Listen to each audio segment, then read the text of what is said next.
Just Energy Radio with your host, naturopath and medical intuitive, Dr. Rita Louise. We have learned from Einstein's theory that matter and energy are one. Physicists believe that all systems in nature have their own particular way of vibrating. From the swinging of a pendulum to the waves of the ocean to the light that brightens the sky each day, each of these oscillates at its own unique rate. The same holds true for every thought, feeling, event, or word we speak. Each has its own frequency or rate of vibration. What many of us don't realize is when we take everything in our universe down to its simplest form, it is all just energy.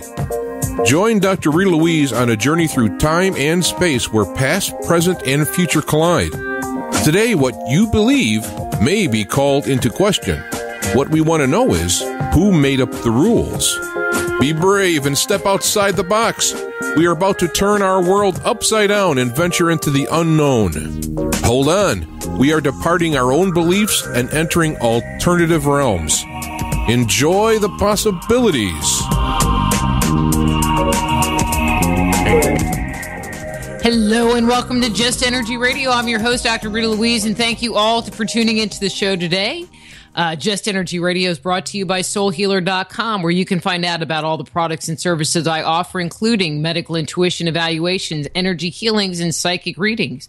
So if there's things going on in your life, problems at work, issues in your relationship, or issues with your health, give me a call, send me an email, and we can set up a time for a private consultation. It's also brought to you by the Institute of Applied Energetics. That's www.appliedenergeticsinstitute.com, where you can jumpstart your intuition today by downloading their free 50-page guide. If you've missed an episode of Just Energy Radio, you can always go to the Just Energy Radio webpage. That's www.justenergyradio.com, and check out our almost, just a few more weeks, almost 8 years of show archives. Excuse me. Or you can tune in to us on YouTube, going to the Just Energy Radio YouTube channel. But wherever you go, please sign up for our newsletter or subscribe to our channel. We would really, really appreciate it. A couple other quick announcements. The holidays are just around the corner, and if you're thinking about that stocking stuffer, my new book, E.T. Chronicles, is available on Amazon.com, or if you're that digital download kind of person, my video icon, Deconstructing the Archetypes of the Ancients, is available for digital download on Amazon.com. But you can find out all about that on the soulhealer.com webpage. We are going to be having an exciting show tonight. In the first hour, we're going to be speaking with Donna Eden and David Feinstein. In the second hour, we have the incomparable Jim Morris coming on. So let me tell you a little bit about Donna Eden and David Feinstein and get them on the air, because we're going to be talking about the energies of love. Donna Eden is a pioneer in the field of energy medicine within both traditional and alternative healthcare settings. She is recognized for her inborn ability to accurately determine the cause of physical and psychological problems based on the state of a body's energy and to devise highly effective treatments. David Feinstein, Ph.D., is a clinical psychologist who has served on the faculties of Johns Hopkins University School of Medicine and Antioch College. Author of 8 books and more than 80 professional articles, he has been a pioneer in the areas of energy psychology and energy medicine. So please welcome to Just Energy Radio, Donna Eden and David Feinstein, the authors of The Energies of Love. Hi, Donna. Hi, David. How are you guys? Hi, Rita. Hi, Rita. We're good. I'm sorry, I can't say that love word with like a straight face. Well, you can certainly not have a straight face when you speak of love between David and I, because it's been a long time coming to get to this place. Uh-huh. Well, David, thank you so much for coming back on the show. I loved our conversation last time. And I usually let my guests do a little intro bio of themselves. And David, you did that when you were on last. So Donna, it's your turn. So perhaps you can share with the listeners a little bit about how you got into energy and energy medicine in the first place. Okay. Well, energy has always come very natural to me. But I grew up with a lot of different ailments, and by the time I was 16, I had multiple sclerosis, and at 27, I had a heart attack. All my organs were beginning to break down, and between 29 and 31, I had 5 different specialists tell me I wasn't going to live, and somehow with that last person saying that, just an energy came over me, and it was like, whoa, I have to heal myself. So because I wasn't going to let anybody else raise my kids, and so I went about just by trial and error, figuring out what's going on in my body and seeing if I could make the energy move, and if I could make some of the numbness that was all over my body go away, and if my legs could walk, all of those things. And what I found out was something that I have to say my mother always said all my life was, the body already knows how to heal. You just have to get in sync with it and know what it is saying and know what to do. And so that's what I did. I figured out, I figured out, but I got in sync with my energies and learned to cooperate with those unbelievably intelligent energies that run in our body, and not too far down the road, my legs walked and my mouth could move better, and I was just coming up out of it. And once I had felt like I'd really conquered multiple sclerosis, and I had asthma too. And so all of these things were getting well at the same time, asthma and allergies to everything you could eat.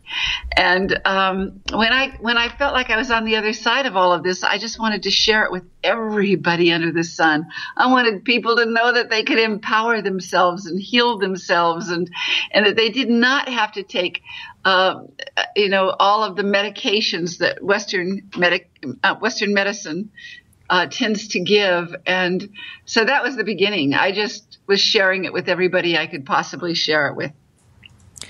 But that's a miracle story. I mean, that's just not, a little story. I had a cold. I did a little Reiki on myself and poof, I'm healed. I mean, that's excuse the way I say this, but that's a freaking miracle.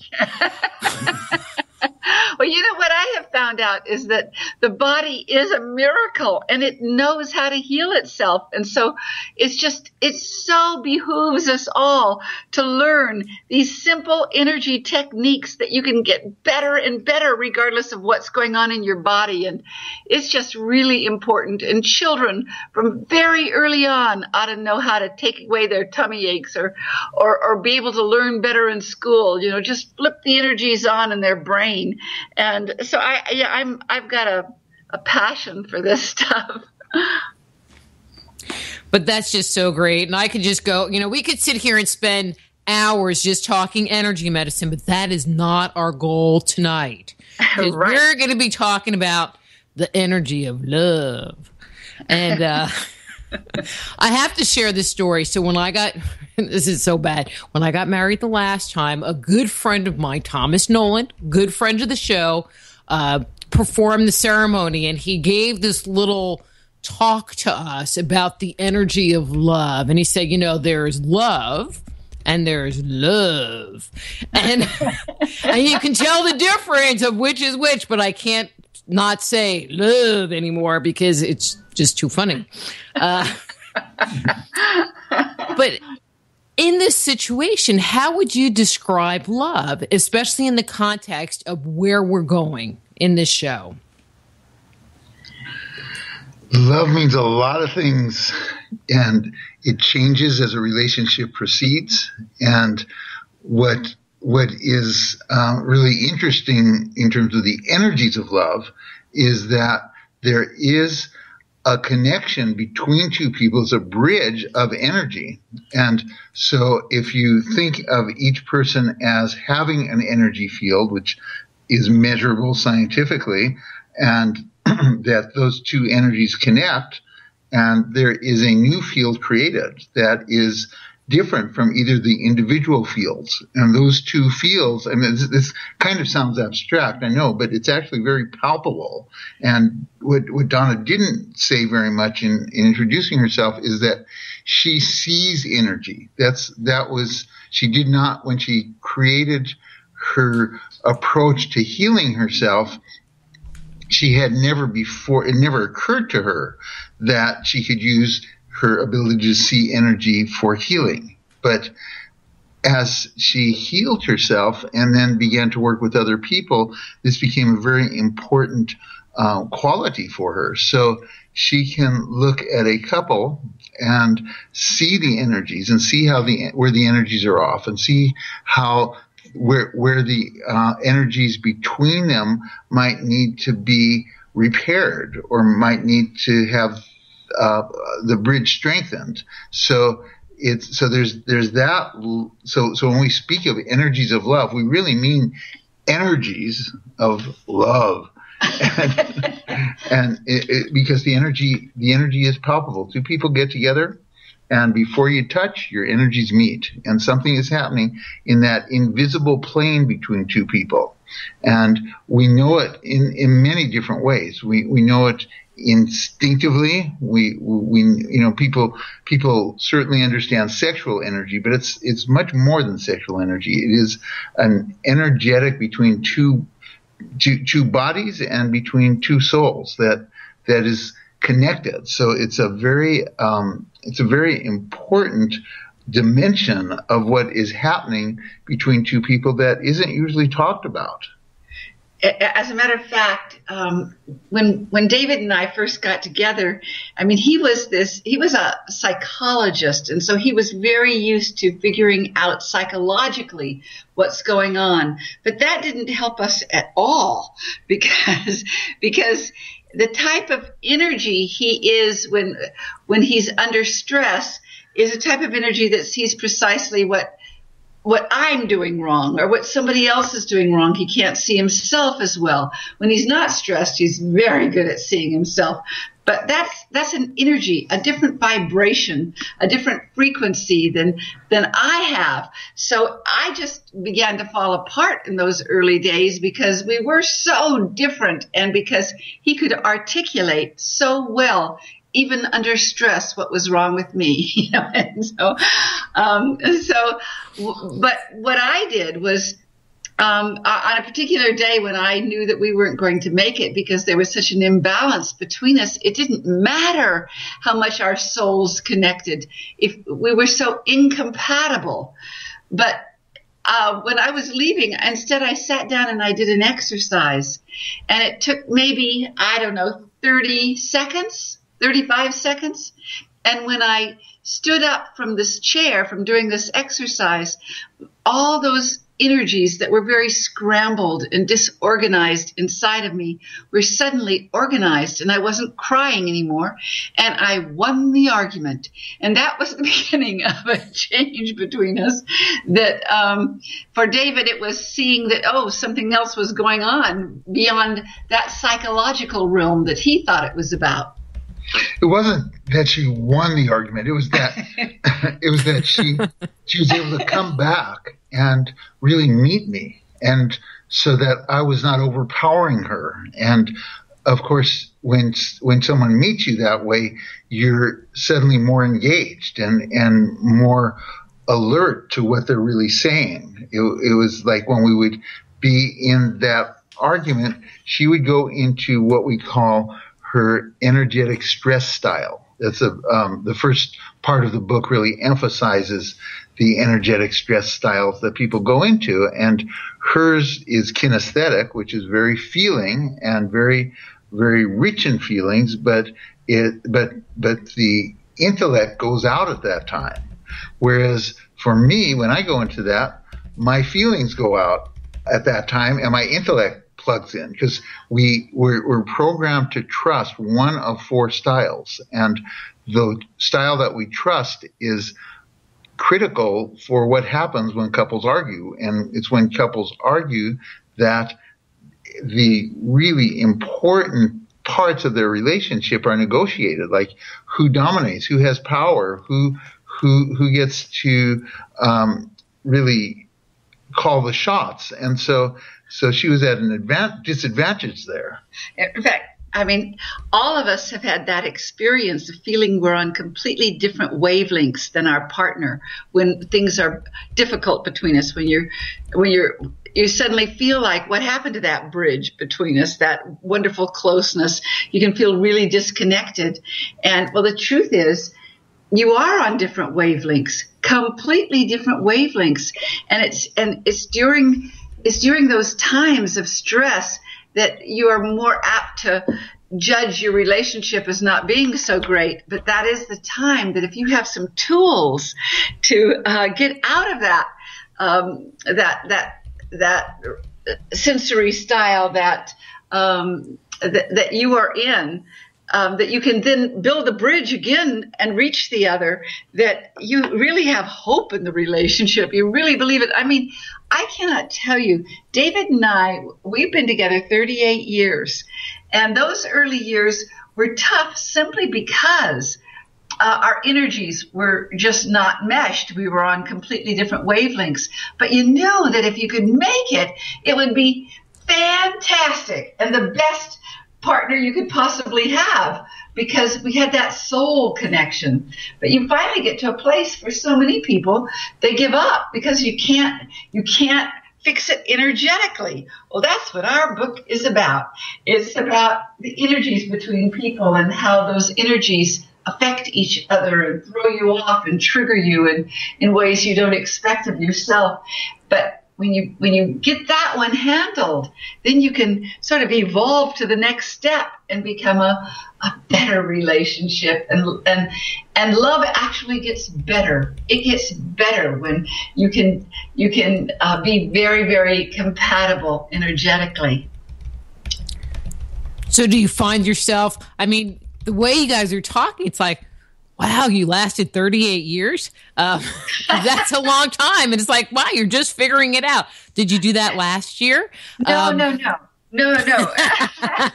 I think I figured it out before he did, but he had hope, because my intelligence is more in my energies than in my intellect. I really understand energy. And so because I really was starting to grasp it, that we had to fix this energetically. I mean, it's been a journey, but we've learned it. And now one of my things that comes bubbling out of my mouth every now and then is, thank God I didn't leave him when I should have, because it was so hard. But you knew that it could be wonderful. You knew it could. You just didn't know how to get there. And that's how so many couples are. They don't know how to get there. And there's so many, David can speak more about this than me. I'll let him, about therapy, how couples therapy, how it doesn't always help. Well, a lot of couples, a lot of individuals in a relationship are in the position of kind of making sense of it by thinking, we'd have a great relationship if it weren't for you. And that's natural in a lot of ways, because you can see where your partner isn't meeting you. But the great relationship part is sensing that there's something here. There's something here that's really worth fighting for. There's something here that's worth going the distance, but not knowing what the map is. And so if your perception is that it's all your partner's fault, then you're missing what is happening between the two of you, and it's not always easy to point to it, because often it is at this energetic level. So to address it at the energetic level rather than you're the problem, but okay, what happens to us when we get into difficult times energetically? And what we come up with for ourselves, and we also both work with couples. So we're like any therapist, you're always working on your own evolution as you're helping other people with theirs. And that certainly has been true for us. So what we learn for ourselves and now teach couples is what we call a pact. And the pact is based on the understanding that there is a certain point in an argument where it is headed downhill if you continue on the path you are going. So I think most couples can relate to that, oh my gosh, this is just really feeling terrible, but you are programmed to take it further, to stay in the fight, to convince your partner that he or she is wrong. There's something very deeply instinctual in we go into the fight or flight response when we feel there's a threat to our primary relationship, that our ancestors needed that primary relationship to survive. So any threat to it is like a threat to the family. And so you are so it's often amazing as a couple therapist to watch how quickly people can get activated with one another so that they are over things that might seem trivial. Their faces are red, they're screaming, and that's really a deprogramming.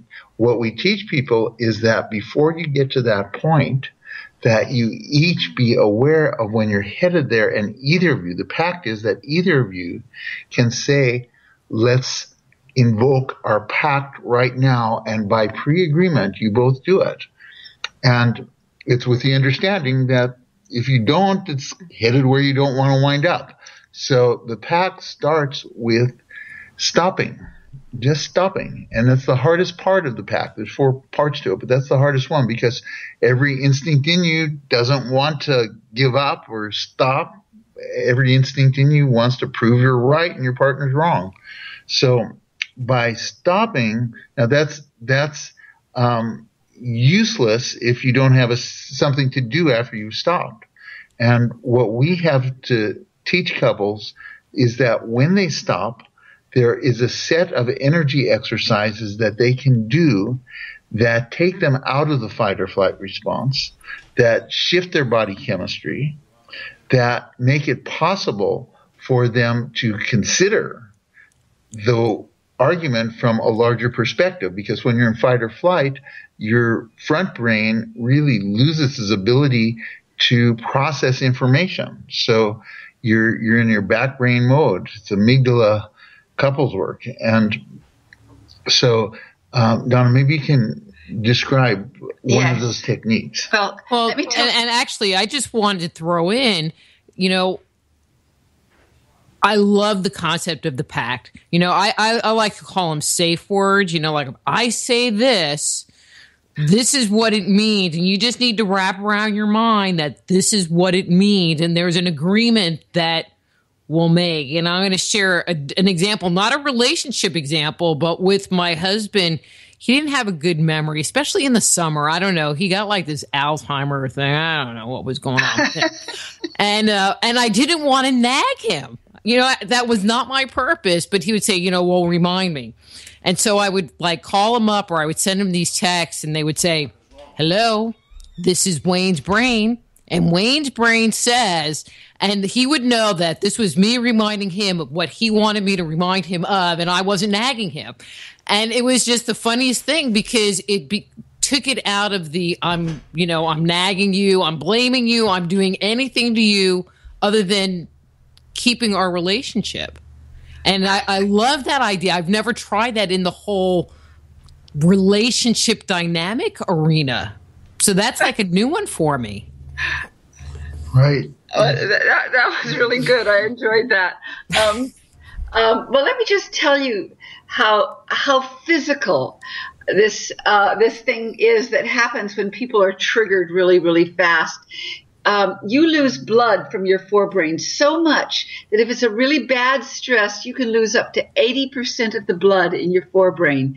It goes into your body for that fight or flight response, to beat somebody up or run away. And because we can do neither, we are suddenly standing there and we are streamlined for survival. So only one sensory system, which is how you see it or how you think about it, how you feel about it or how you hear it, is present for you. Only one way. And the people don't realize that. They don't know that they're distorting everything because they can't access the other systems. But that's what happens. So that when we stop, we quickly have energy techniques for people to do. Like if you just filled up, a way to just blow the energy out or take down that energy that is of the fight or flight. Let's see. Should I tell you one? Sure. No? Go ahead. Go ahead. Okay. One thing you can do is just to blow out some energy really fast. So if you're standing and you put your arms out in front of you and then swing them back up over your head and then straight down your body, blow out with your mouth. Just go blow out hard and do that 3 or 4 times. And then the last time, take your hands straight up your body and reach up as high as you can. And then turn your arms out and bring them down to the side. Now, I said that fairly fast, but it's basically blowing energy out and then pulling in some new energy. It really suddenly, you're not filled up with all of these stress chemicals and this nutsiness that takes over. And then after that, there's simple little energy things like tapping your cheekbones, breathing deep and tapping your cheekbones will make the energy on stomach meridian just go down your legs and ground you. It will ground you. You can tap on your collarbone, which is K27, the 27th point on kidney meridian, to make sure that your energies are all going in the correct direction. I tend to scramble when I get stressed. So just putting your arms out in front of you, crossing your wrists, and then clasping your fingers and bringing them back up underneath on your chest. And breathing deep. You kids do that. But if you can't do that, just clasping your fingers together and breathing deep is really, really good to just unscramble your force fields. So these are all techniques that you can use when you are in the heat of battle and one of you has recognized that it's going downhill, and by pre-agreement you have stopped.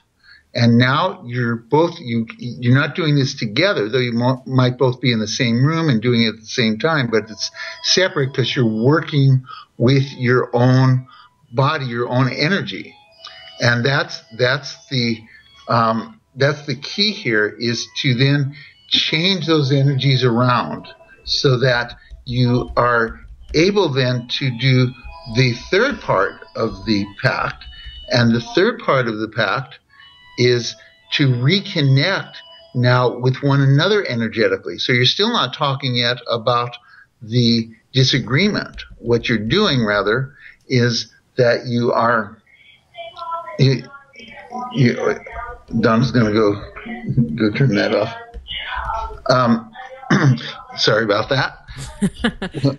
Hi, everybody on your phone. But I'm just going to throw this in because your guys' are making mine crack up. And, Donna was talking about this exercise and moving here. And there wasn't any part where you smack your partner in the top of the head and go, quit it. Well, this is to try to avoid that. Oh, man, that's the funnest part. Right. Well, what we're trying to do is get the fun part to kind of skip that step and to be in a place where after you've gotten yourself cleared, then you're able to connect with one another energetically. And so talking about the fun part, one of our favorite ones is called the spinal flush. And it's one where that you do to one another. Some of them you do simultaneously, and you really connect with one another. In fact, let's start off describing one of those, Donna, before we get to the spinal flush. Oh, okay. Say you're coming back together, but you still are having a difficult time to really connect with one another. One thing you can do, just standing right in front of each other, is put both hands, one on top of the other, right on top of your heart chakra, and just breathe 3 times. I don't look at him at that point. I'm just looking down, and I'm really coming home to myself, and it feels really, really good. And then he's doing the same thing. He's doing that with himself. Now, some energy begins to clear between you. But after, when you feel like you're ready, we both just sort of look up the other person's body to their heart, and as they're breathing in and out, start looking at their heart chakra with their hands on the heart chakra. And it really does change something. And then finally, you just look up to each other's eyes and you can connect. You find each other.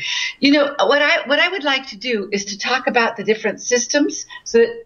Yeah, first let me just comment on that, and then we can go there, which is that, well, one thing, I mean, as we're talking, I'm imagining some listeners saying this sounds very vague.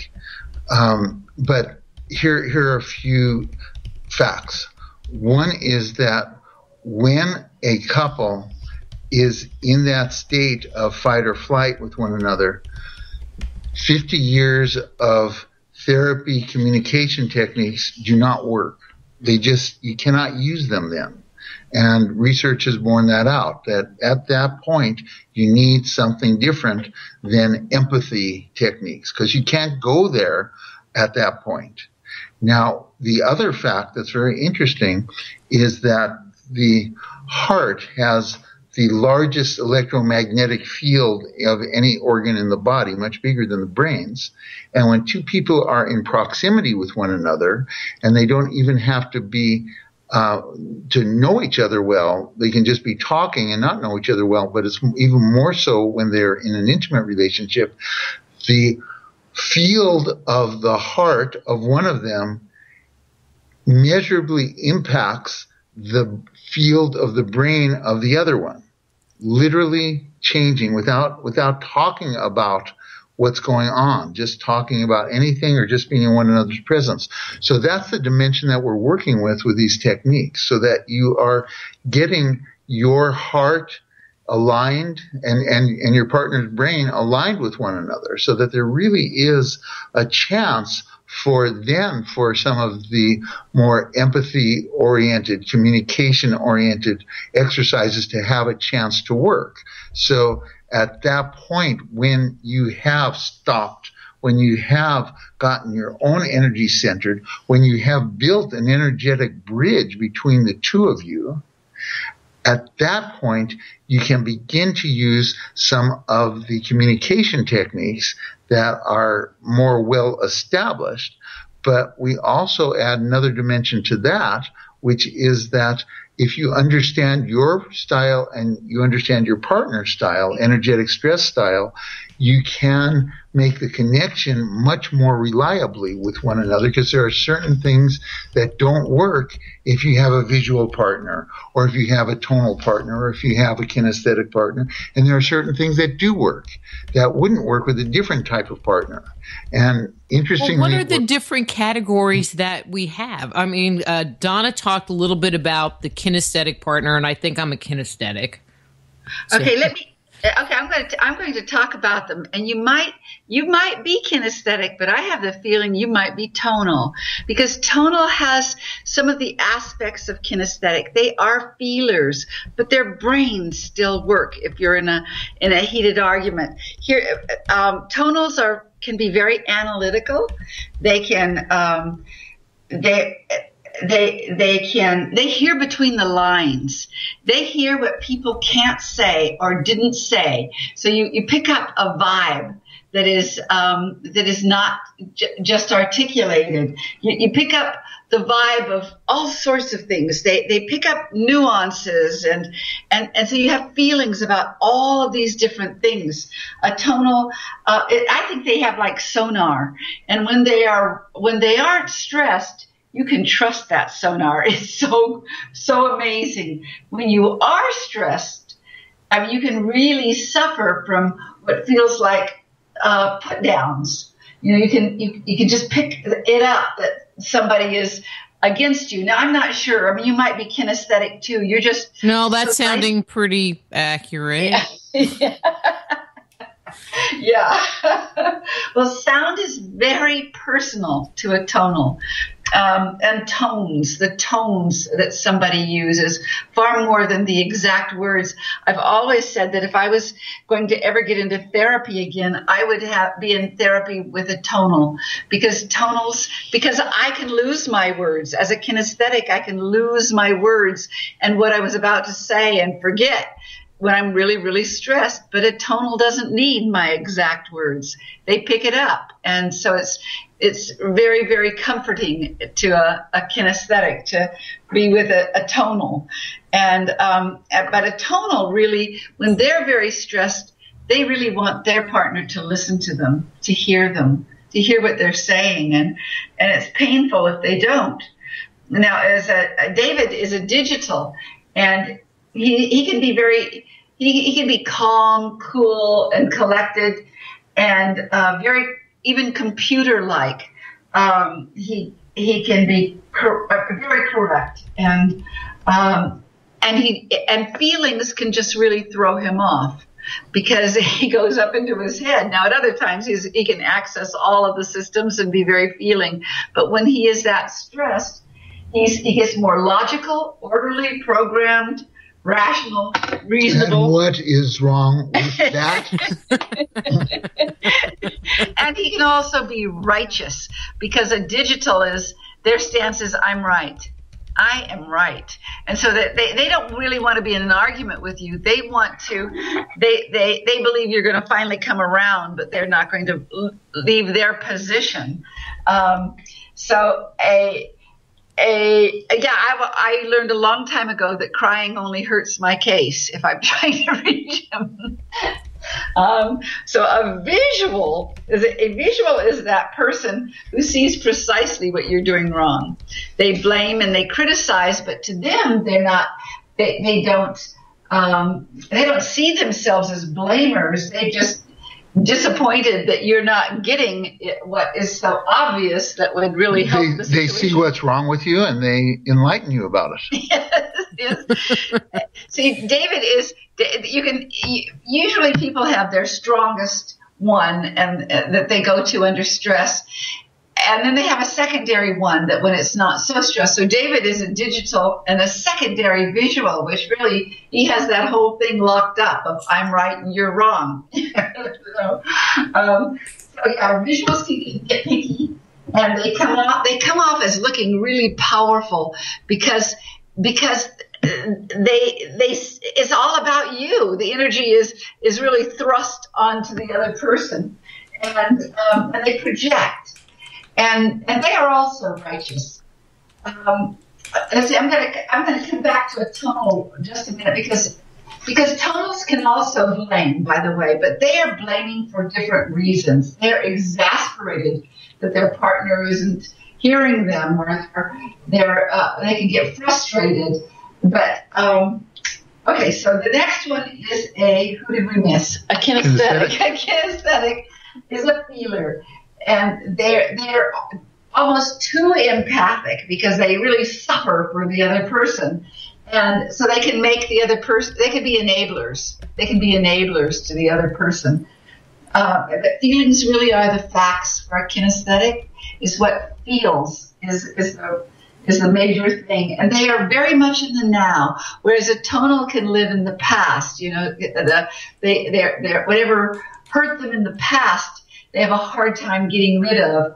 Kinesthetics are all about the now. Visuals are sort of now but into the future.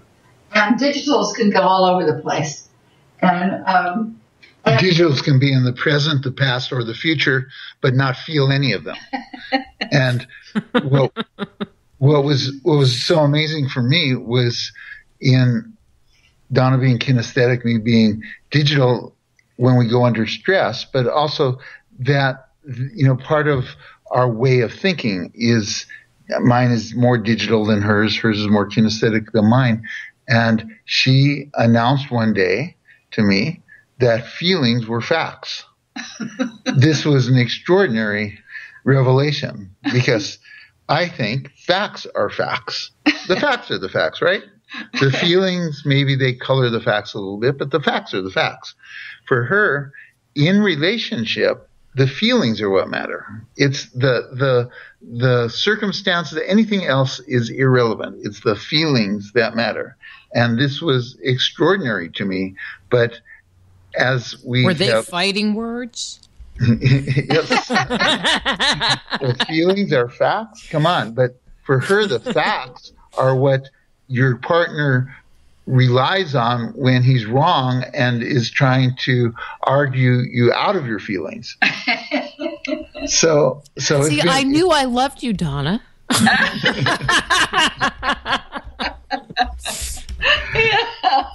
But this system is very interesting because all couples, just about every couple we've ever worked with, they're never both the same type. It's very rare that people choose somebody that is the same type because there isn't as much spark. And it may be that this was, nature's way of expanding us, because I would never start to understand a way of being in the world that is as different from my way of being in the world as Donna's if I weren't having to deal with it every day from close up. It's that has expanded me as much as it has also been a challenge. I am a larger person. I have more access to feeling. I have more access to my intuition as a result of this relationship. So there's reasons that it is hard to be with somebody different from you, but there's also great benefit in the long run from being with someone that's different from you. And the way that we first came to understand this was 38 years ago, very early in our relationship. I was 30 years old, and I was teaching a hypnosis class. And I was teaching it to therapists who were mostly older than me, more experienced than me, but they just hadn't had hypnosis in their training, and that was something I gravitated to very early in my career. And I invited Donna to come to one of the classes, and I was just really wanting to show off that I was teaching this class to these more experienced therapists. And that day, the topic was, because we did not invent these terms, we just use them differently than the way they're usually used. But the topic was, this was the very topic, was that for people who are visual, a hypnotist really needs to tune into that person in a way that's very different from the way they tune into someone that is kinesthetic or tonal or digital. They're really distinct, different styles of being in the world and of making sense of the world. So I was teaching about that, and I was interviewing different members of the class to figure out which style they were.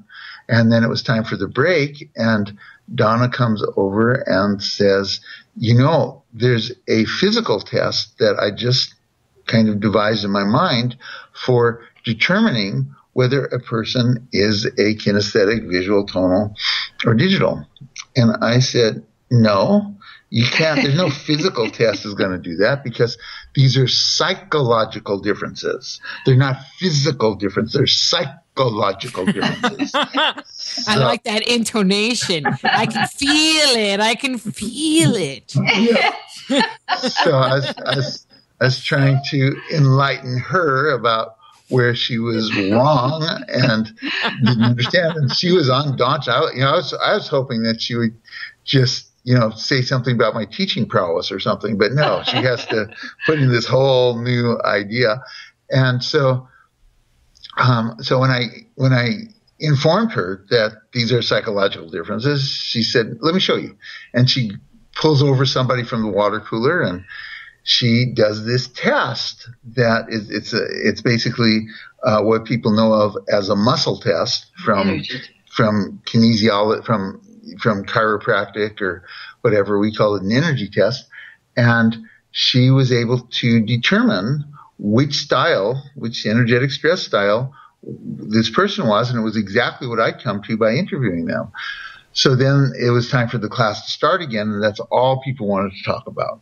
They want to talk about this way of energy testing for your style. So my entire rest of my agenda got put on the shelf. If I could have heard my guardian angels back then, they would have said, get used to it, David. But what we found was, and you can see how it would work, because Donna, as we said, Donna sees energy, and she can see the energy of a person's energetic stress style. So when she would work, she had a practice for 23 years before we really went on the road, a full-time practice.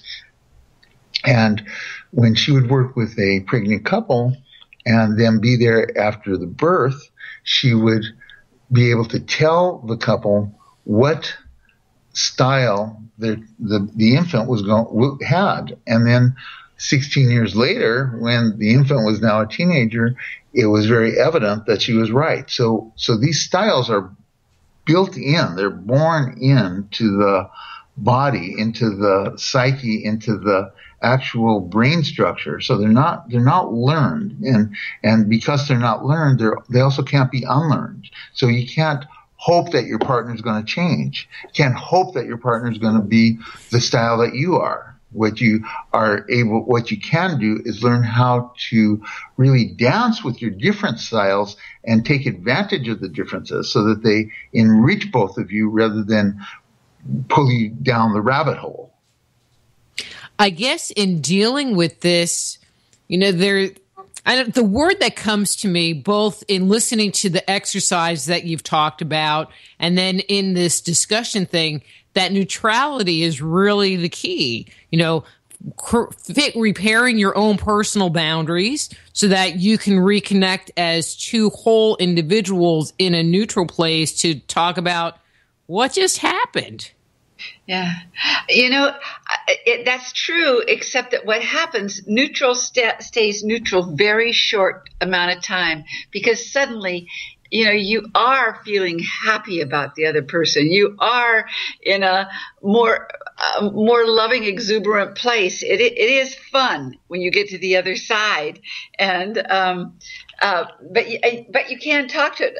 That's another thing that's in our book about how to communicate to another style that isn't your style, how to just switch a little energy thing, and how to talk and how to stay connected.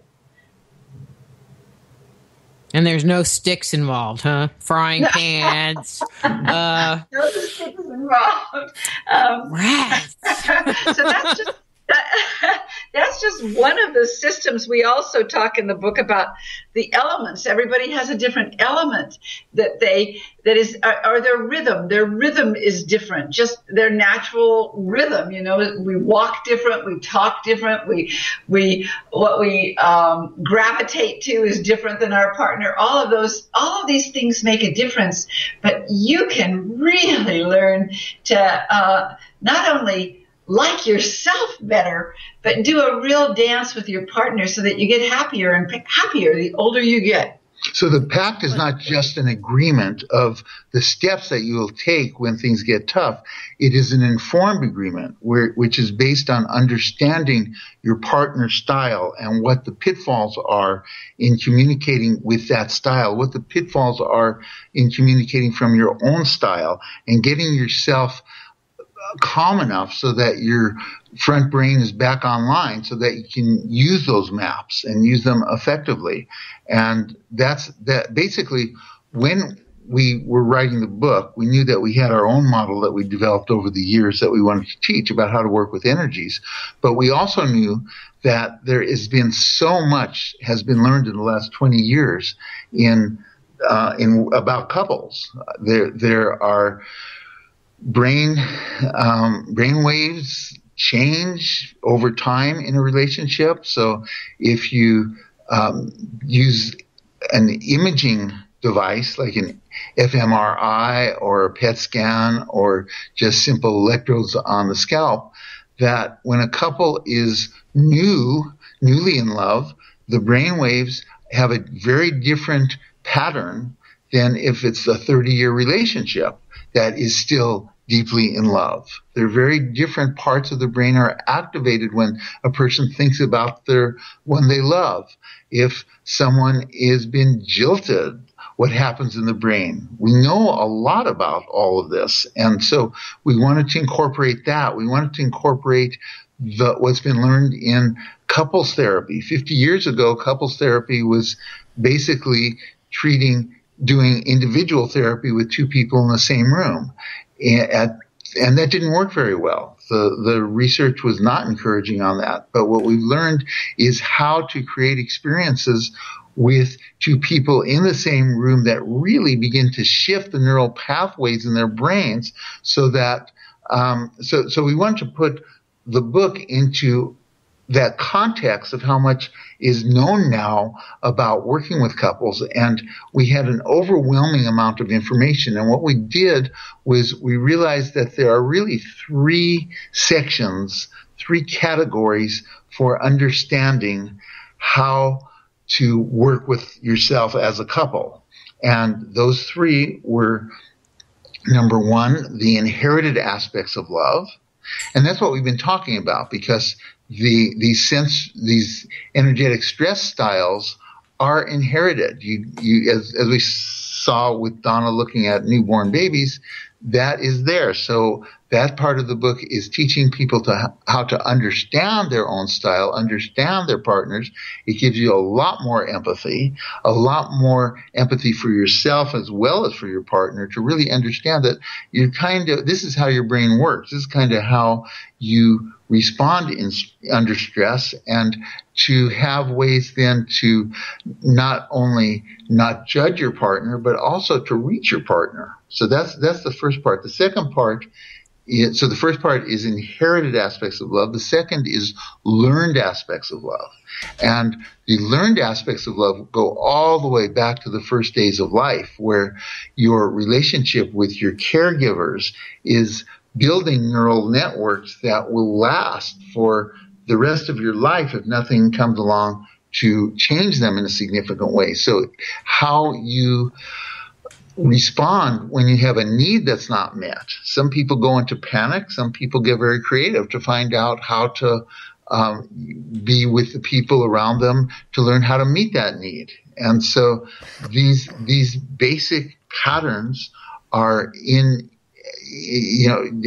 learned early, and for most of humanity, they set the ceiling of how good of a relationship you were likely to have as an adult, because you tended to find a partner that is going to activate whatever issues were not resolved from your childhood. It's almost magic how that happens, but every therapist that I know is able to give case after case where they've seen that happen.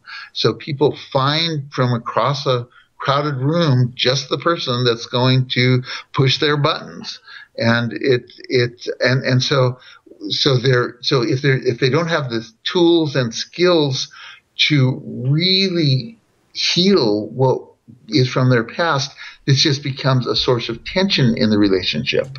But what is new in the last 20 years is that we really do have tools to change those early patterns, those deep learnings. And the tools that I'm most fond of are related to Donna's work, but they're a little different. Her work is energy medicine. These tools come from energy psychology, which was the topic, Rita, that you and I talked about when I was last on the show. And energy psychology EFT, emotional freedom techniques, is one form of it, can very quickly, speaking as a therapist, I've been a therapist for 40 years, and I've just watched all the innovations that have come in, and I haven't seen one come in that's more effective for quickly shifting deep patterns that are learned very early. So to have a tool that really lets you raise the ceiling so that you and your partner can go to places that maybe your parents were not able to go with one another. Of course, sometimes there's a chemistry where people are able to do that without outside help. But for most people, to have tools that let them change those deep patterns in a way that supports the relationship makes all the difference in the world. So that's the second part of the book, is the learned aspects of love and how to shift them. And then the third part of the book is called mutually created aspects of love. That is, you come into the relationship with what you've inherited and how you've learned to work with it. You come in with what you have learned and how much you have or haven't transformed it. And you're facing your partner, and you are about to go on an adventure that no one in history has ever gone on. You are about to create a relationship that is new on the planet. And there are a variety of things that you can do to make that a more exciting and fulfilling journey. And certainly the material in the first two parts of the book are basics that you can do, but the three sections in that book are called Sex is Nature's Energy Medicine for Couples. And that is recognizing how important physical contact is. Many couples, after a decade or 2 decades or 3 decades, don't touch as much.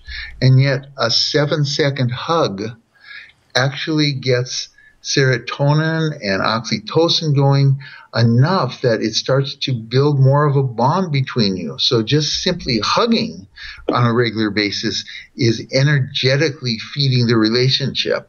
And we go into the ways that the sexual relationship can be kept hot over the years, how it can be kept exciting. And it's very different principles than early in the relationship as the relationship has matured. The second chapter in that section is understanding that love can be more conscious or less conscious. It's called love as a conscious partnership. And conscious as opposed to what? As opposed to unconscious partnership? Yes. Hey, David. Yes. See, you guys need to come on for 2 hours the next time because we have 3 minutes. Three stinky minutes. We can finish up really fast. So making the relationship conscious, and then the last chapter is the spiritual dimensions of a relationship. All of that can be really cultivated, and and it can be cultivated with energy techniques and with also being aware that you want to cultivate it. So those are the 3 parts of the book, and the inherited aspects, the learned aspects, and the mutually created aspects of love. And there's a lot that you can do with each of them. Okay. Boom, boom. Okay.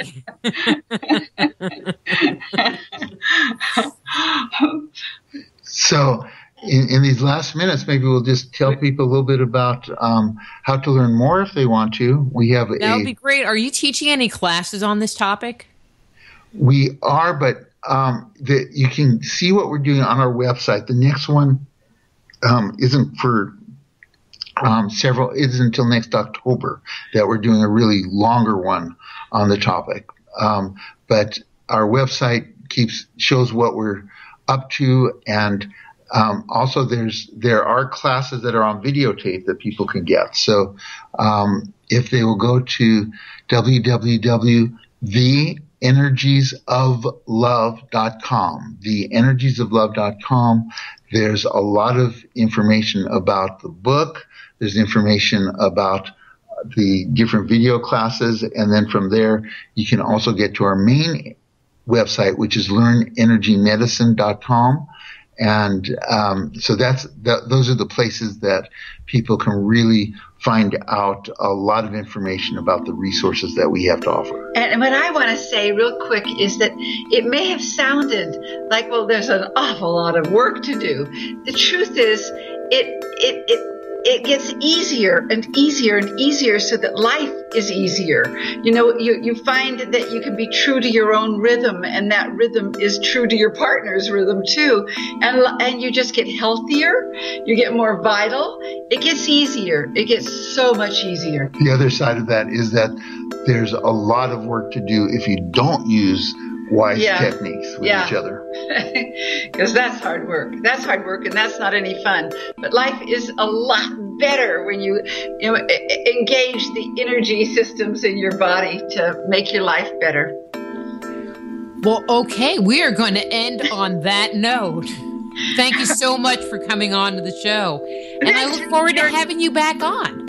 Okay. Thank you, Rita. It's great to be on your show again. Yeah. All right. Bye, guys. Bye-bye. That's Donna Eden and David Feinstein. Their book is The Energy of Love. Their webpage is theenergyoflove.com, as well as innersource.net. And we'll be back. The Energies of Love. The Energies of Love. Energiesoflove.com. Excuse me. And we'll be back after these words from our sponsors.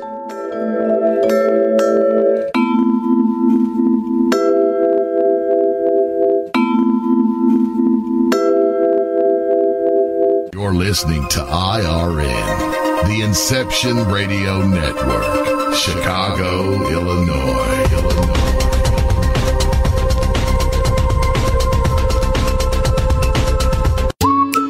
Are you looking for a cure for boredom? Never worry. IRN's new interactive website introduces a number of ways to pass time while you listen to your favorite show. Choose anything from the IRN Chat Lounge, the Game Lounge, Video Lounge, or the Mood Lounge. These fun, exciting features let you chat in real time with fellow listeners, view live skywatches, play daily posted online games, or pick a show based on topic. The choices are endless. Use your time wisely, keeping it all on IRN. Who were the gods of antiquity? They've been described as the forces of nature, levels of consciousness, and aspects of our psyche. Stories that depict their incredible weapons, their flying machines, and their amazing adventures are characterized as being the product of our ancestors' fanciful imaginations. But what if the tales of the gods are true? Did the writers, chroniclers, and scribes of our distant past actually document a realistic view of our origin? My latest book, Man-Made, The Chronicles of Our Extraterrestrial Gods, looks at our most ancient legends. Learn of the torrid romances, elaborate plots, violent scandals, and conspiracies that played out in antiquity. Find out the role the gods played in the life and culture we have today. If you want to find out the truth of who we are and where we come from, order your copy of Man-Made today.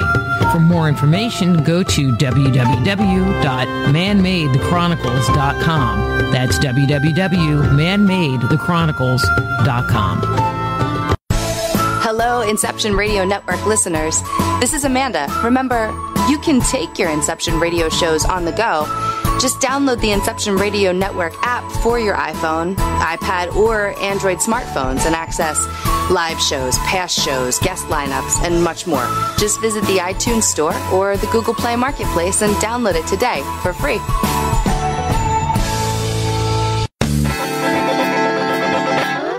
Move past the crossroads in your life and discover alternative solutions to your deepest concerns at soulhealer.com. So whether it's a physical problem, an emotional issue, a question about work, or troubles in your relationships, naturopath and medical intuitive Dr. Rita Louise can help you. Bring peace, harmony, and health back into your life. Schedule a session today. Visit soulhealer.com right away and live the life you've been dreaming of. You didn't forget what's coming up tonight, did you? Hi, Inception Radio Network listeners. This is Amanda. Never miss that interview you were looking forward to or the show on your favorite topic. Follow IRN on Twitter, I_R_N, and get reminders about the evening's live shows as well as fun and important updates throughout the week. That's I_R_N, and never miss a great show again.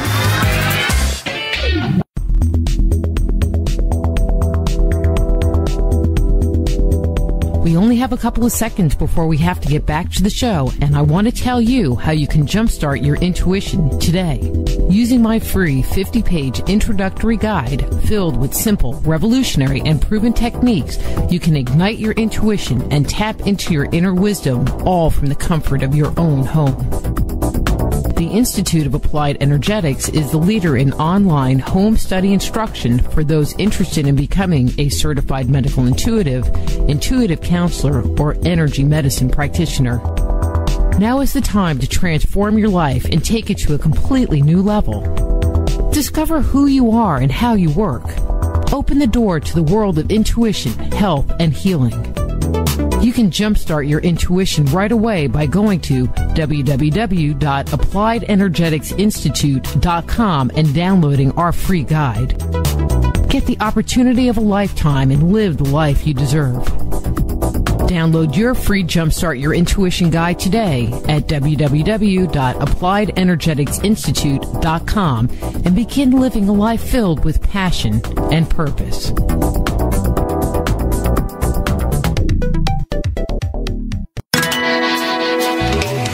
Computer? Is your internet connection down? Don't worry. Use your trusty cell phone or landline and call into our listen line at 401-283-6700 to listen to the Inception Radio Network 24/7. Again, that call-in number is 401-283-6700. For the Inception Radio Network, I am MJ. Go deep inside yourself and venture into the realm of the unconscious mind with my Meditating on the Kabbalah guided imagery audio CDs. Discover who you are and what you want in life. Meditating on the Kabbalah can help you to open, clear, and revitalize the energetic pathways of your subtle being. They will support you in your spiritual quest by helping you to access the profound insights and inner guidance you need as you work in alignment with your highest good. Let them help you to release negative thoughts and emotions and clear away any limitations that may be keeping you from experiencing your full potential. Walk down the path to health, healing, understanding, and enlightenment with Meditating on the Kabbalah. Order your copy today at www.soulhealer.com. That's right, that's www.soulhealer.com.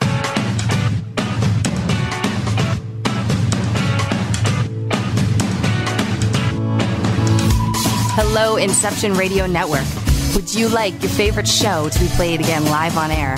Well, now the choice is in your hands with IRN's live request portal, an easy way to request your favorite show with a simple click.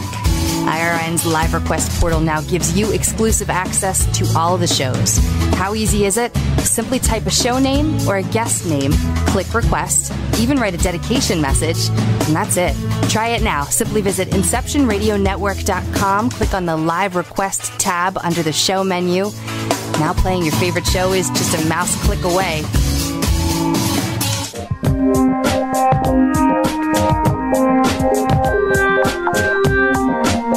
And now back to Just Energy Radio with Dr. Rita Louise.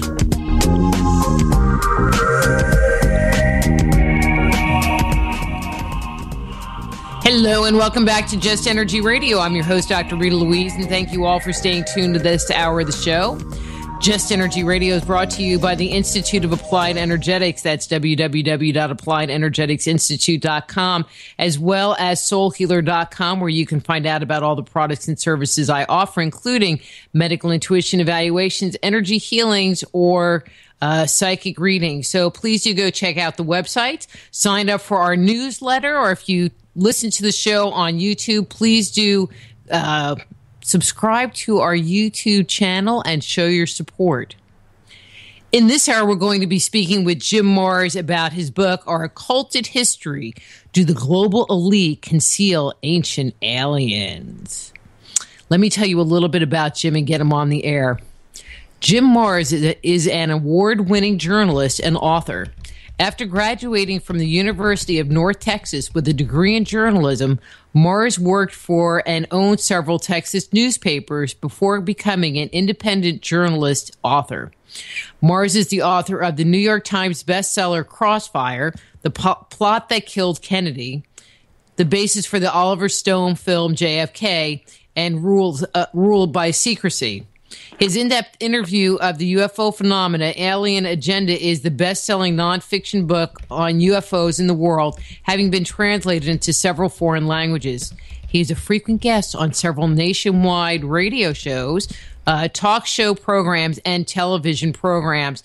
A person everyone knows, Jim Marrs. So please welcome to Just Energy Radio, Jim Marrs. Hey, Jim, how are you doing? Well, I'm doing pretty tolerable there, Dr. Rita. Thanks a lot. Doing great. Just tolerable. Oh, okay. It's not great, but it's better than the alternative. Okay, I hear that. So we're going to talk about your book, but I have a follow-up question for you from when you were on the last time, and I think we were talking about your $1 trillion conspiracy book, because this has not left my mind, and I haven't had an opportunity to chit-chat with you, and I'm like, well, I got you on air, and I think it would be interesting for the listeners. Well, as we say in the JFK assassination research community, shoot. Oh, you're on a roll tonight. I can tell. But one of the things that you, and I'm going to say stated, but I'm totally paraphrasing this, and I don't exactly remember the context. And I don't know what I'm talking about, but I'm throwing it out there anyway. But you said something It'll make my answer seem very, very erudite. Okay. But you said something to the effect that inflation wasn't going to occur in our future because of the value of the dollar, but because of scarcity. And with all the issues going on the planet right now, for example, the drought conditions in California and around the world, do you see this still happening? And at what scale? Oh, yes. In fact, I'll tell you one of the points that's pointing to that is they're trying to slip through on us without everybody really noticing what's happening, is this Trans-Pacific Partnership that's being fast-tracked through Congress, and pushed along by President Obama, that nobody really, except some of the major multinational corporations, have really had a chance to study or vote on or figure out what's in it, and it's going to bring even more and tighter control over all kinds of things, including food supplies, under these giant multinational corporations. It's kind of NAFTA on steroids, and but nobody much seems to be talking about it, particularly the corporate media. And can you explain what the impact would be? I would assume that there would be free trade going around, except, of course, we would let everybody have our stuff for free, and then we would have to pay taxes on everything that they have. Right. There's that. Plus, it's going to give the multinational corporations, the big guys, more and more clout, as if they need more. I mean, the Supreme Court's already said that they can be counted like individuals and can give all the campaign money that they want to with no particular record of who's getting it and how much. So, this oligarchy that we're putting into place is just getting more and more solidified. Would that mean that these corporations would be able to, and I'm going to say, divert their goods to places that they want them to go? And so if they're not liking the United States for some reason, they would just send their stuff to China or send it to Russia or wherever they felt like it, kind of thing? Well, they're already tilting the balance to where, the United States is no longer a manufacturing country. We're a consumer country, and China and other places where they essentially have slave labor and cheap labor, then they're getting all the work, and the corporations are moving offshore, but they're making sure that they get to keep all their tax loopholes here in this country. It's not doing the American public any particular good. And when they get this thing all tied up, it'll probably mean increases in the cost of goods and services. Okay, so there's that part.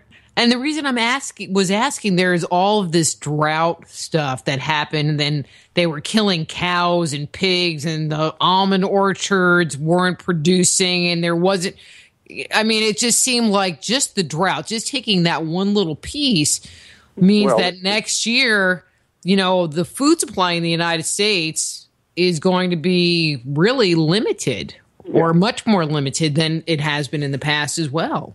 Well, there's a lot of problems going on that are not being talked about in the media. They'd rather talk about Ferguson or the latest celebrity news. Fukushima is still gushing on radiation. The Pacific is becoming a dead sea.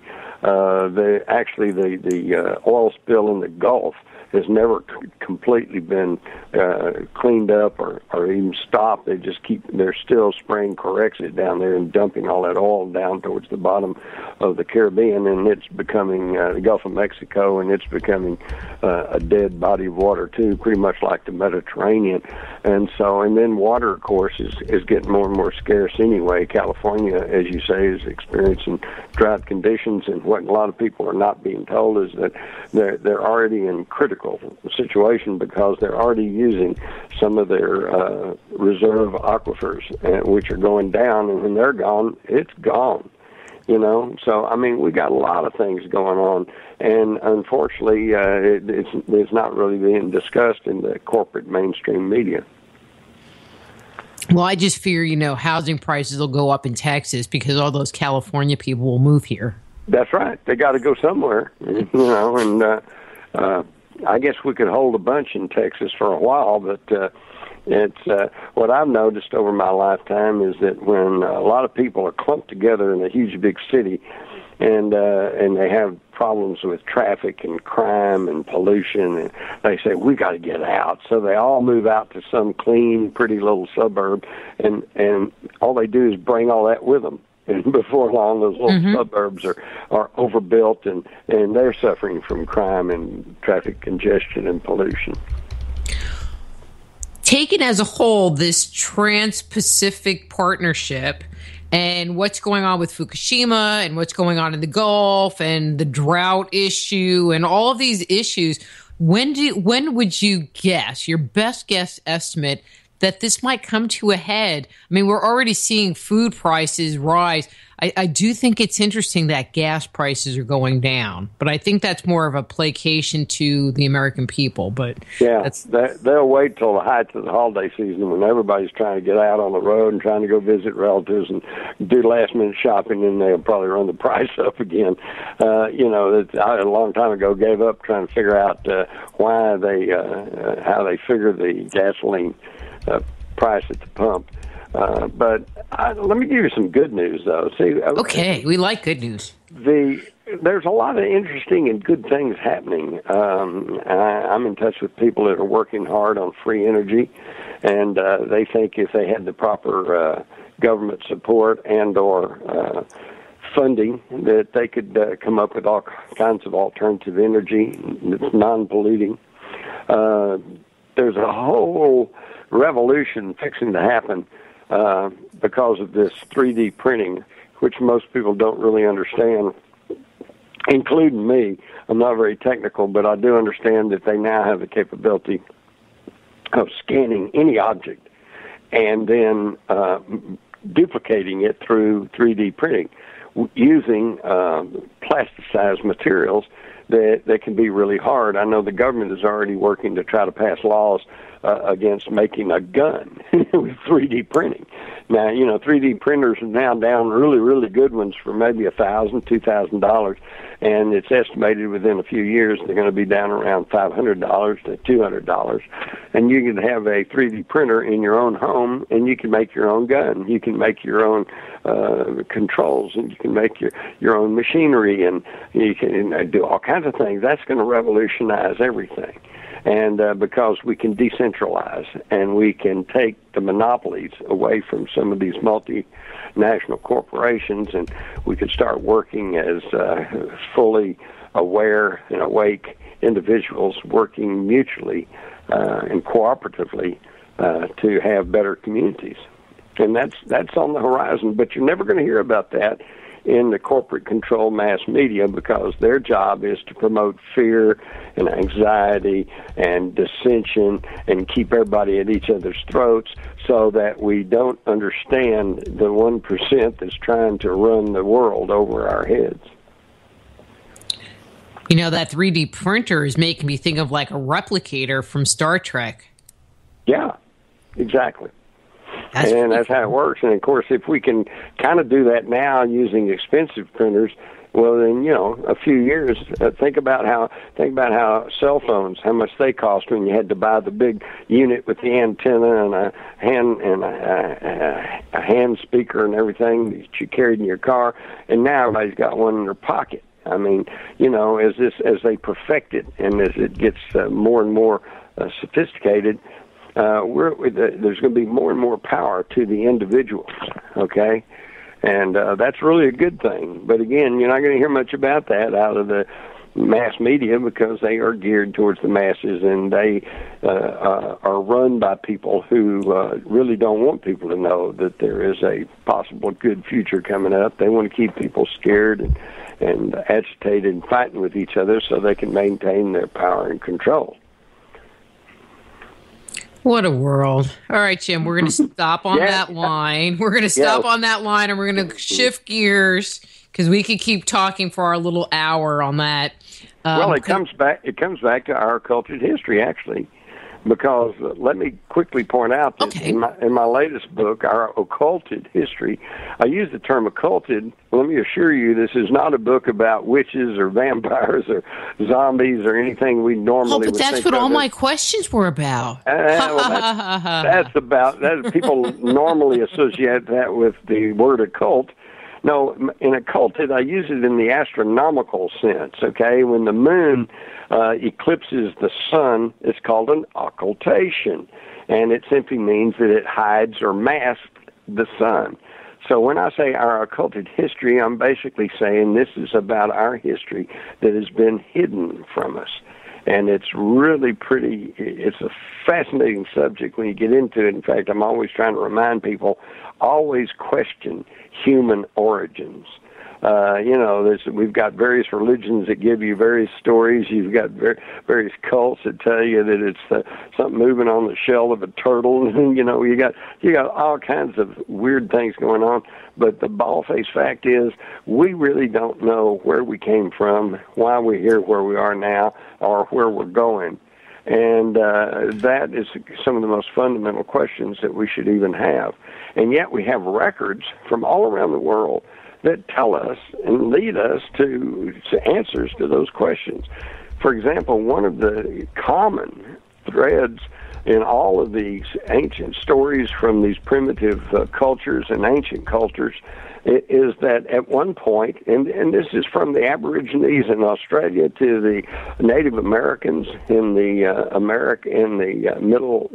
what is now the United States, to the Middle East, to the Dogon tribe in Africa, to the Mayans and the Incas, and they all tell the same thing, that these beings came from the sky, were able to fly around, came down, landed, and taught them how to grow crops and how to set up a legal system and how to devise a language. And, of course, a lot of this was miraculous to these primitive people. So both in the storytelling and in the interpretation in later centuries, these beings were called gods. And that's where we get our mythologies from. And yet, if you really check, you find that almost all those mythologies come back to some really basic personality traits and characterizations that actually show they're probably all talking about the same personalities, the same people. For example, in the ancient Sumerian mythology, the god who was in charge of the earth was Enlil. In the Egyptian mythology, his same characteristics, but his name was Set. In the Greek mythologies, it was Zeus, and in the Roman, it was Jupiter. But it appears like they're all referring to the same entity. It's just that the name changed due to the language changes. Isn't that interesting? Well, I'm just going to say amen, because I have been on that bandwagon for 2 years, and people look at me like, no, they're not. It's like, yes, they are. Do you want my list of stuff? Just because you're taught something doesn't necessarily mean it's correct. But like the warrior god, in the Sumerian is Marduk, and the Egyptian is Horus, in the Greek he's Ares, and in the Roman he's Mars. But nevertheless, basically, we're talking about the same characteristics. So is it possible that they're talking about the same entity who came here, in the words of the cuneiform tablets of the ancient Sumerians, the Anunnaki, which translates those who came from the heavens and landed on the earth? Do you think, now I have my personal opinion, I'd like to hear yours, that the Anunnaki was the only group? Or do you think that there were multiple groups, and it just so happens that the Sumerians refer to either the sky people as the Anunnaki or just a segment of the extraterrestrials that have come to the earth and interacted with humanity? That's a really good question. And I personally think that I think there were several species, and it depends on who they interacted with. This is the Sumerians, the people there in the triangle, the Tigris-Euphrates Valley. They thought of them as the Anunnaki. The Dogon tribe, said they were somebody else. I believe it was the Mayans who had the Kukla. Quetzalcoatl, yeah, I can never say that one. I can't ever pronounce them, but you know what I'm talking about. So they're all the concepts are the same. The names changed because of the various languages. My personal opinion is there's several species that have interacted on the earth, and it just kind of depends on who they were interacting with that described them, and sometimes in slightly different ways. Although it is also entirely possible that at one time the Anunnaki was one race that was interacting with the earth, but according to their own records, they were, of course, tinkering with the genetics of earth primitives, and this is how they, according to their own writings in the Sumerian tablets, they said this is how they were able to come up with a hybrid that was a worker race for them. And this might also answer the age-old question of where is the missing link between Neanderthal and Cro-Magnon or modern man, which scientists now tell us were two separate species and could not interbreed. So wait a minute, if there's no link there, then how did we jump from Neanderthal to Cro-Magnon? And the answer may be because our DNA was tweaked by these Anunnaki. And for those who are saying, "Oh, Mars trying to say that God's really an alien," well, no, because interestingly enough, in their ancient tablets, the Anunnaki themselves had theological arguments and saying this it's not right for us to create anything. Only the creative energy of God can do that. So they, number one, that's interesting to think that they themselves thought in terms of a creative force that they saw as a god, and their science officers simply argued that by tinkering with the DNA of the Earth primitives and changing them from Neanderthal to Cro-Magnon, that they weren't creating anything. Only God can create, but they were simply improving the breed, which is exactly what humans have done all through history with animals and sheep and, cows, dogs, cats. We interbreed them and we breed them biologically for mutations and to alter and to improve the breed. Well, that's what they did with us, but they did it by tampering with the DNA. I know for a bunch of gods, they were anything but kind and omnipotent. Well, some were and some weren't. They were just like, as a group, these gods were just like a group of people, Some of them were good, some of them were kind of evil, some of them felt kindly towards humanity, and others felt, antagonistic towards us, and it's just pretty much the same thing. You can even go to the animal kingdom, and you could have a litter of puppies, and one's friendly and nice, and then the other one is skitterish and aggressive. It's the difference in the individuals. Yeah, that's a good point. Good point. That's why the Old Testament gets very confusing, because on the one hand we're told that the Israelites Bible because the myth line that is in the Bible parallels everybody else. It's undeniable, the same storyline, with one exception. In the Bible, you can only have one God. Right. You can't have multiple gods, and so there was someone with a 5-gallon bucket of white out, and they were just like, all right, take his name out. All right, now it's Yahweh. And they had to take out half the stories because you can't have gods fighting with each other if there's only one. That's right. And yet they slipped up occasionally, like back in Genesis when they're talking about the Tower of Babel. They quote the monotheistic God is saying, "Let us go down and let us do this." Well, wait a minute, is that like the royal queen's we? We are not amused, or were they talking about a council of these Anunnaki who the humans mistakenly were interpreting as gods? So it's a very interesting topic and really fascinating. God was just schizophrenic. That's it. Yeah. Well, it's one day he's in good mood and the next day he's in a foul mood. So, but that's what happens with the monotheistic God. But I think basically that you're talking about two separate things here. I think you're talking about ancient astronauts, these Anunnaki who came here, who colonized here, who tampered with Earth primitives. This was a materialistic reality that was taking place on the physical plane, okay? And yet, superimposed over all of that was the energy that energizes the entire universe. And at some point, even many scientists are now coming to understand that there was a creative energy force to begin with that gave order and rhyme and reason to the universe, that was a creative energy force that pretty well fits the definition of what we would think of as a god. But if that's the case, then now we get into the New Age type thinking, which is that we're all connected energetically, right? I think you would support that. I would.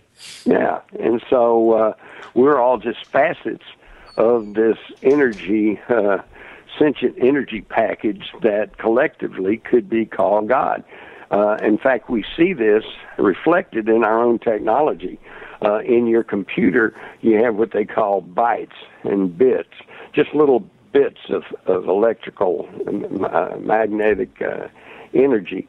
And individually, they don't count for much. But when you put them all together and you have billions of them, then you get artificial intelligence.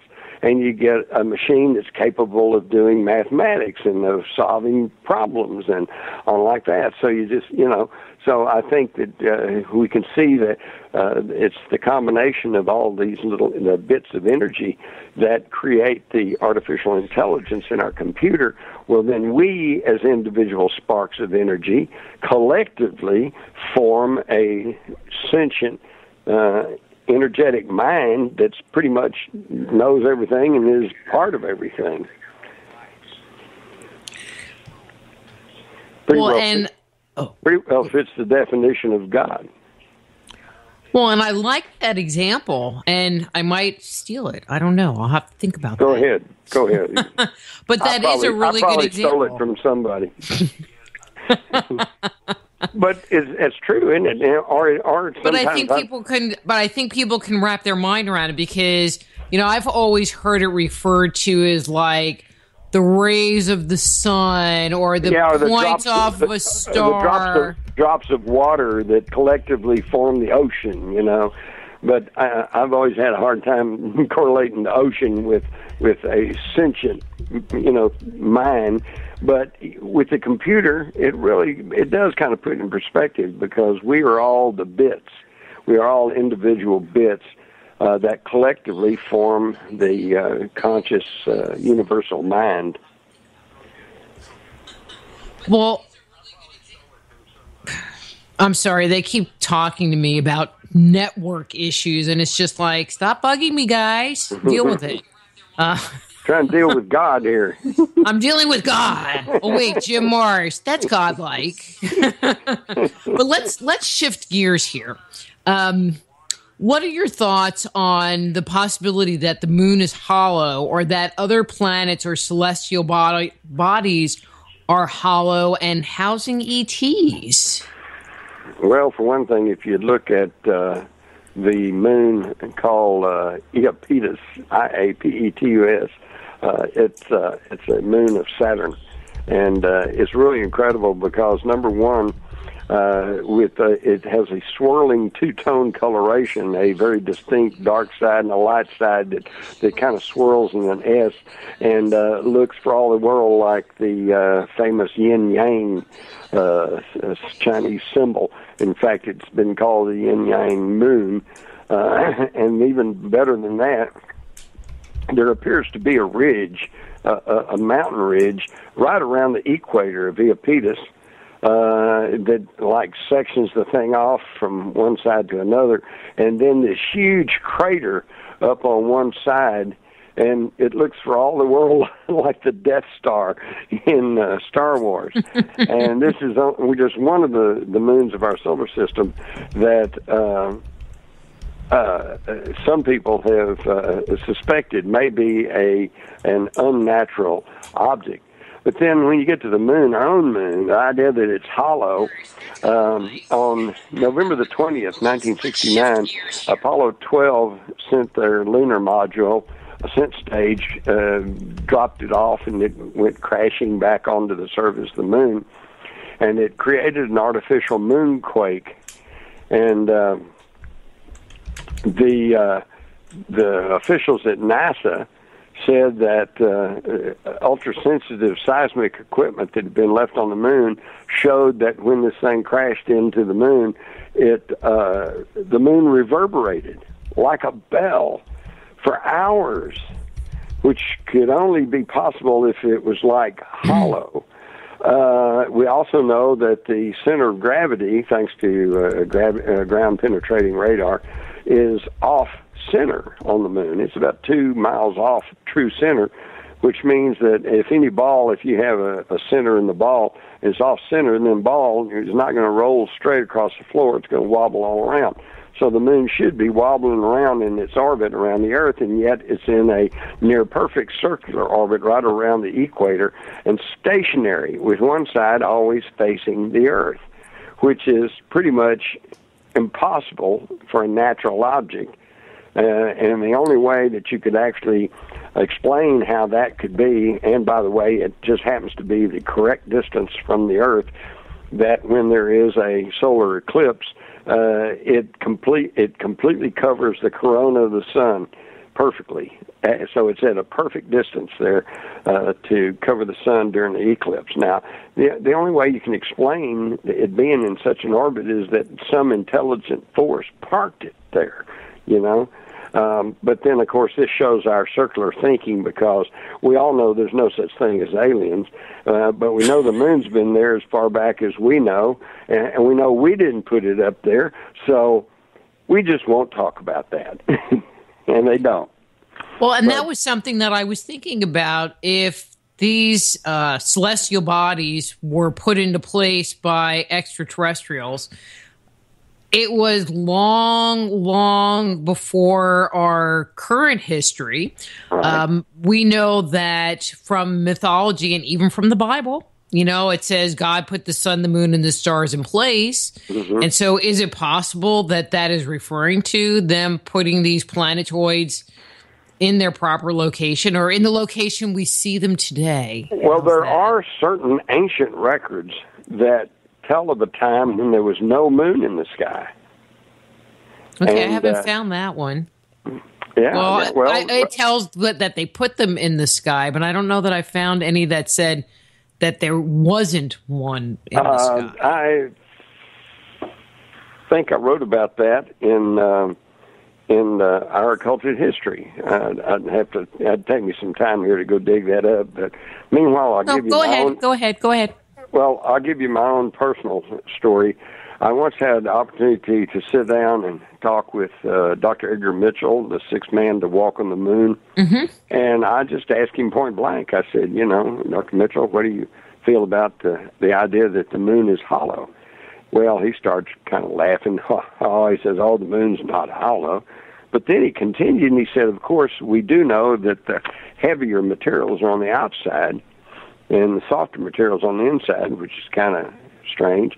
And he said, what we scientists think is that there may be giant caverns inside the moon. Well, here's an astronaut hero who's been to the moon. I didn't want to get in his face, but I'm sitting there thinking, wait a minute, hollow moon, giant caverns in the moon? What's the difference? You can walk around through the caverns, and if it was hollow, I don't know. You could just fall all the way to China. Yeah, you can walk around the inside, sure. I don't know. But all I know is that there's a lot of strange things that have to do with the moon. In fact, as far back as the earliest invention of the telescope, men have reported seeing lights moving around on the moon and structures that kind of come and go.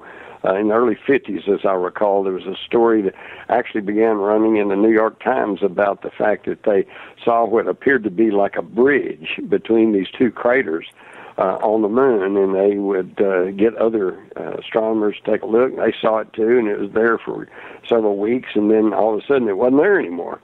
So there's just a lot of strange things. They photoshopped it.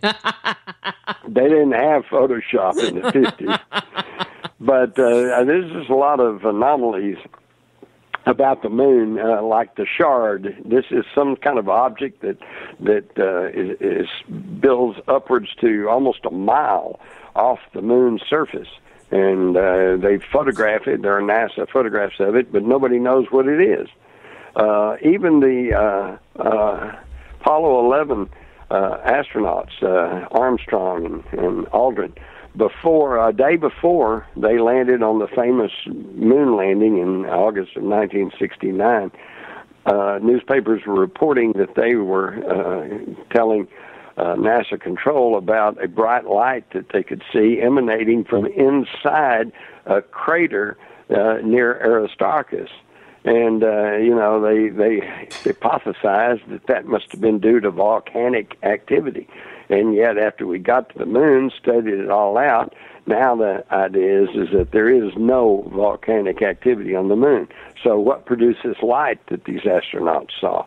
There's just a lot of these such anomalies, and I love the word anomaly. That's a kind of a scientific jargon for WTF,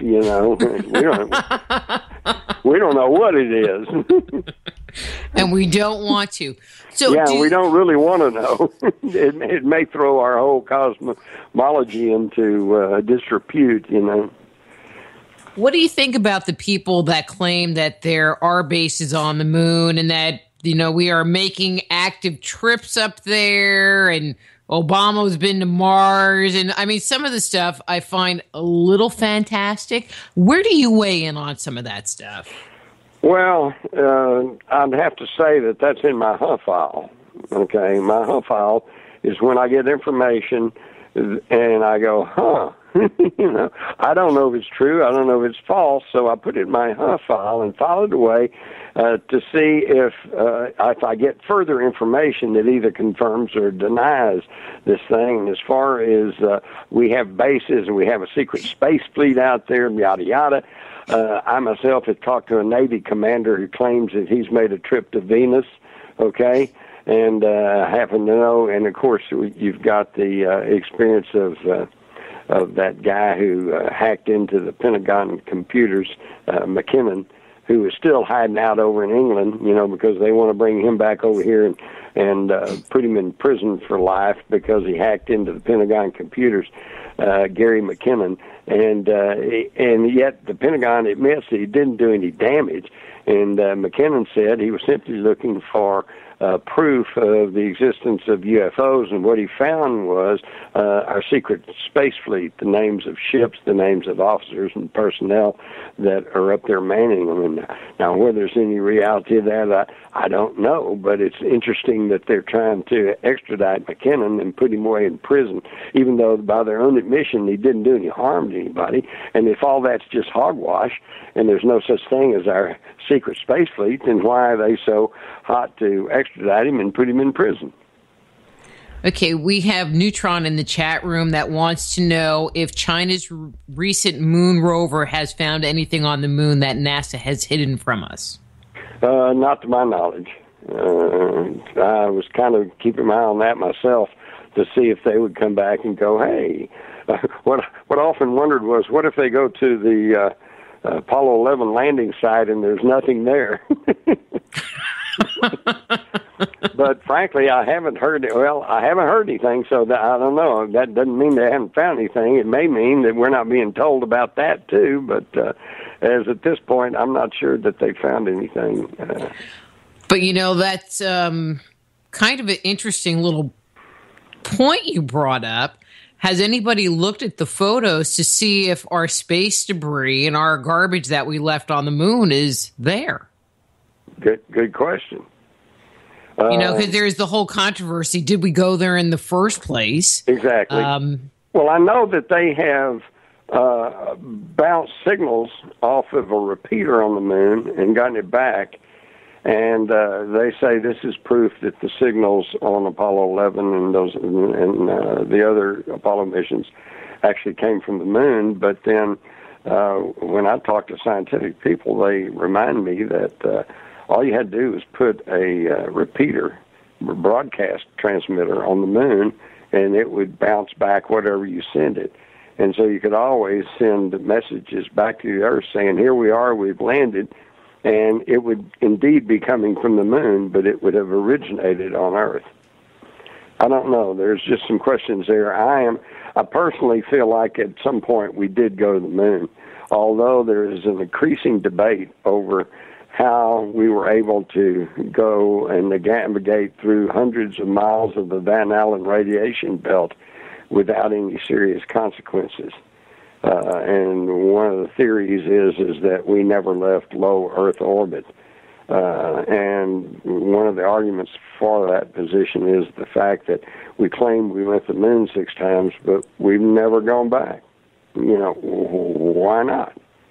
I know I'm old enough to remember that before we put people on the moon, or claim we did, the argument was that we're going to build a colony, put a base on the moon, and we're going to mine it for minerals that we can't get on Earth, and it's going to be profitable, and it's going to pay for the space missions. Instead, we said, well, we went there, okay, dead world, we didn't find much, and it cost a lot. And it makes you wonder why we went through all that effort. Exactly. Mm-hmm. And the thing is, what a lot of people don't realize is it's not like that we had a whole lot of technical work to do to try to go back. They had 22 Atlas rockets that had put the original NASA moon landers up into the space. And all of a sudden they said, yeah, but it would be costly to try to go back. And, what? I mean, that's like building a Rolls Royce and then say, well, we can't afford the gasoline to drive it around. Well, and I actually went to Houston and went on the little, NASA thing there, and they had a Saturn V, and I'm walking around, and, I mean, other than that thing is huge, but you can look inside parts of it, and you see these PC boards that are... they're not covered over, so there's no vibration control on them. They got these big old resistors and capacitors on, and I'm looking in there going, this actually is supposed to go to the moon? I mean, we probably have more technology in our watches now than was in this whole giant thing that went to the moon and back. It's amazing, but you're probably have an iPhone, and there's more computing power in that iPhone than they had in all of NASA to put the moon missions on the moon. It's just incredible. And yet, we haven't gone back. We ain't gone anywhere. In fact, they've scrubbed the space shuttle. Well, but from what I understand, they're privatizing everything with that now. So. Well, yeah, except if you notice, the last couple of liftoffs ended badly for the private space probes. And that's something else, Dr. Louise. Have you ever considered this? You do have a lot of people. You got China, you got other competitive countries, and along with private companies who are trying to get in the space business, and they're trying to, and there's one company already offering rides into space, and I don't like that. And now you would think that NASA, who says, well, we really want to push space exploration, but we just don't have the money, that seems to be their argument, you would think that they would be very supportive of these private initiatives to try to get into space. And instead, the reality is that they've dragged their feet and tried to throw roadblocks in their way the whole time. There's something about us getting into space that somebody somewhere doesn't want. Interesting. Well, that kind of leads me to the next question, because we're talking about this alien thing, ancient aliens. Do you think the ETs control the world through the global elite? I think they're trying to. I have reason to believe, and I couldn't prove this, but I have reason to believe that that some of the ruling elite types are in some way in contact with ETs. I was at a scientific gathering one time and asked someone who was very familiar with the Rockefellers, why they weren't getting behind the issue of free energy. And I was told, well, they've been told that we're not ready for that yet. Isn't that interesting? I guess they weren't going to, go into that a little bit more. No, didn't want to talk about that much. But let me. I can tell you another thing that I know have worked. Let me get here.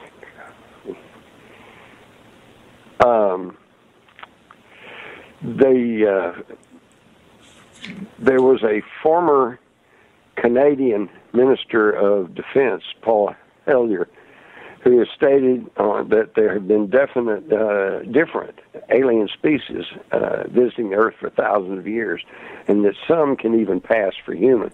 He also said that alien technology has been provided and has produced such things as LED lights, microchips, Kevlar vests, night vision, things like that.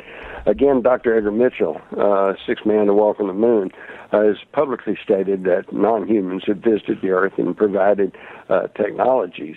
But also here recently, we've got Karen Hughes, that's a former senior counsel for the World Bank, and she said that there are forces fighting the corruption in the world today, and that there are forces that have been totally co-opted, and the way that they act is treasonous to the people in certain countries.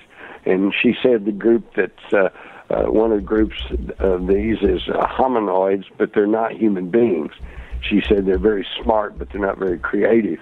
They're mathematical. And she said they had a much stronger force in the earlier Ice Age. They have elongated skulls. They may produce offspring by mating with human females, but that offspring is not fertile. And she says, we live in a world of secret societies and secrets and information that ought to be public, and it's not being made public. Now, this is a former senior attorney for the World Bank. Now, if that's not enough to get you pondering these things, I would point you to Christine Fitzgerald, who was a personal confidant of the late Princess Diana for about 9 years. And in a taped interview, this Christine Fitzgerald claims that Diana told her that the royal family of England is actually extraterrestrials who are reptilian. They're not human, she said Diana told her. Now, whether all that's true or not, it's fascinating that people in these positions of knowledge and information are saying these things and apparently believe that it is true. That's kind of weird. That's pretty weird. What is their agenda? Any thoughts on what that would be? Well, let's put it this way. Let's say you and I were space travelers, and we crash landed on a planet, and there was about 6 billion apes there. See, so all of a sudden we're Charlton Heston and on the planet of the apes. You don't. We know where we came from, and we know that we are a little cut above the apes, and so we're not going to be content just to be one of the apes. And yet we also know that even though we have advanced technology, we cannot physically control 8 billion apes. So how do you? But you don't want to be just another ape. You want to run the planet of the apes. And how are you going to do that? If you can't physically control them. Well, you're going to have to do it through secrecy, deceit, okay? And you keep the apes fighting with each other, and then they can't turn on you. And I think that's what we see happening here on the Earth. It sounds like what you're saying is that there's really a numbers game. There's too many of us, not enough of them. And so instead of coming in and taking control over what's going on, they're having to do it through the back channels because they just don't have enough people to deal with everybody that's here. That's true. And how do they do that? They're fear-mongering. They keep us off balance and fighting with each other, man against woman, homosexual against heterosexual, black against white, red against yellow, Christian versus Muslim, Jew versus Buddhist, whatever. Just anything just to keep us fighting with each other so that we can't see this 1% that's trying to rule over us. And that's why in my book, Our Cultured History, I think, a very pertinent question for today, which is, we all know they are trying to do things to us and run the show and rule over us. And it's time we start asking, are they even us? Well, I guess not. I mean, because they're they and we're us. Right. That's right. That's right. What do you think it's going to take to have them drop the curtain, and for the truth to come out? Well, that's why it's so important to keep the freedom and integrity of the Internet open. They've already gotten control over the mass media. About 5 corporations, multinational corporations, now control everything we see and hear. And that's not just news. That's movies and satellite and cable and music and billboards and magazines and newspapers, all controlled by one of 6 corporations who have interlocking directorships and ownership. So just a handful of people control everything we see and hear. And the only way that we know anything is because of the Internet. And yet they're trying very hard right now to curtail the power of the Internet, and we have to make sure that doesn't happen, or we're just going right on into a 1984 Orwellian society. Well, I mean, they're already doing that in some countries. Right, and they're fighting hard to do it in this country. Yet another topic to not get me started. But our time's up, and so we need to wrap up. I wish I had, I had 2 great guests. I had Donna Eden in the first hour. I have you now, and just not enough time. Never is. Not never enough is. time. But Jim, if people want... Oh, go ahead. Well, we've touched on some really deep and important subjects, and maybe that'll get some of your listeners thinking and on like that. And if, just to put in a self-serving plug, if they go to my website, jimmars.com, they can order my books. They can read articles that they're probably not going to read in the mainstream mass media, and they can order DVDs. Sweet. And it's getting close to Christmas. They make great stocking stuffers, everybody. That's right. That's right. All right, Dr. Rita, thank you so much. All right. Thank you so much, too. You have a great evening, and I will talk to you again soon. All right. Have a very politically incorrect Merry Christmas and a Happy New Year. Always. All right. Bye. Bye, Jim. That's Jim Marrs. His book is Our Occulted History. His website is jimmarrs.com. Next week, we're going to be speaking to Brian Forrester about, drumroll please, the lost technology of ancient Egypt. And so until next week, I'm Dr. Rita Louise. This is Just Energy Radio. Be blessed.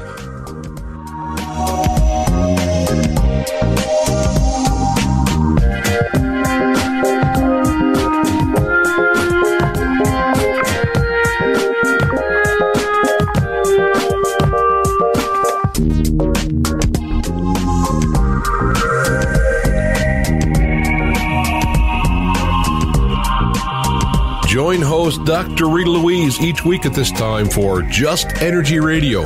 Point your browser to www.justenergyradio.com for more show information and to contact Dr. Rita. Until next time, remember, it's all just energy.